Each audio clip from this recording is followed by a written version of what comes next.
有乜嘢解答唔到啊？喺我哋呢個社會，係嘛？你做乜打支文揾食啫？阿仔行翻埋嚟，唔好阻住人揾食。喺我哋呢個社會，點解我哋香港我哋係拍唔出 X 檔案啊？因為有咩咁不可思議嘅啫？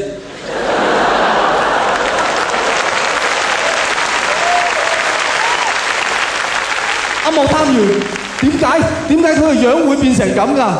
揾食咯。唔係喎，唔見咗佢幾個月喎，係咪俾外星人笠咗佢啊？揾食啊！咁莫探員咁多嘢唔做，你做狗仔隊啊？犯法啊！如果我哋覺得揾食啊都唔足夠支持我哋行動，加埋呢句犯法啊，冇嘢解決唔到啊！真係。阿婆你都揾食啫，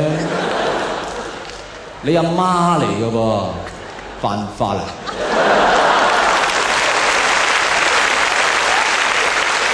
就係犯法，揾食啫，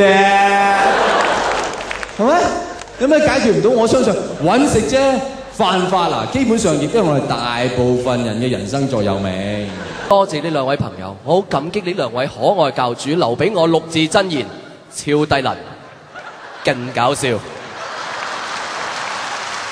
你只要揸住呢6隻字做人，你遇到咩事都變成冇問題。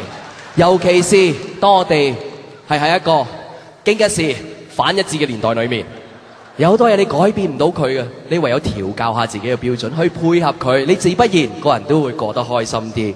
即係咁樣，去食壽司要排個幾兩個鐘頭嘅，超低能，勁搞笑，冇問題啊！你繼續好開心排，俾我排我就唔排，但係我諗到6隻字我就會排啦，冇問題啦，好開心啦！養一個小朋友要400萬，超低能！我一件 T 恤都賣320啦，勁搞笑！我可以俾一個完美無瑕嘅答覆俾你，揾食啫。